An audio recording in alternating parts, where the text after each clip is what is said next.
We'd started coming up with the idea of grenade back in 2006, and we actually started trademarking back in 2006. So see, he doesn't listen to anything I said. Do you? Did you mention that Yes. bit? Sorry. Yeah. Okay. So proof. Yeah. We didn't have the budgets of the other big brands, so we drove a tank into the NEC for body power. And if anyone's interested, that taking that tank through Marble Arch was very, very tight. Yeah, it was. We really sort of changed the face of sports nutrition in the UK, so it was very much a sort of US dominated market, and I always call it like big men, small pants, so it was like full of bodybuilders, you know, they're like huffy and puffy in like tiny little pants, whereas we decided that that wasn't for us. She's not referring to me. So I went into a bit too much detail there. Slightly creepy. I couldn't really understand why we couldn't make a protein bar that just tasted like a chocolate bar. So we went through something like 42 variants. I think it was a 2-year process. The other 41 versions we'd seen, I think frankly anyone else would have been happy with, but we weren't. And we actually then we got to this bar, the first one, the Caramel Chaos, 2015, and we tried it and we just knew. And we ordered 50,000 bars. We then had to tell our investors we were ordering 50,000 bars on the premise that if they didn't sell, we were going to buy them personally. And I thought I'll be eating protein bars for the next 20 years.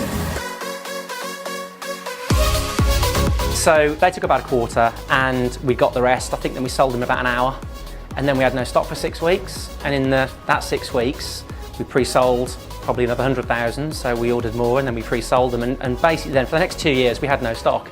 We got to the point we had pre-orders for about 10 million bars, and then it's been pretty horrible in terms of letting down all the big suppliers and trying to rotate stock round and so on. We did a piece of brand work last year which basically tried to encompass what Grenade was, and we came up with the tagline, "You got this," and basically it was a really, really simple mission statement that it didn't matter what you wanted to achieve in your fitness or your life goals, Grenade would help you to do that. And then just for some fun, probably a year ago we launched the spread, the carb killer spread. So we knew that Nutella was doing quite well and was quite popular, and everyone was melting Grenade carb killers and putting them on toast. So we thought we could actually maybe save them a job of putting them in the microwave and do a spread. And we sold something like, and this is something again we just did to disrupt really, but 100,000 units in like a day.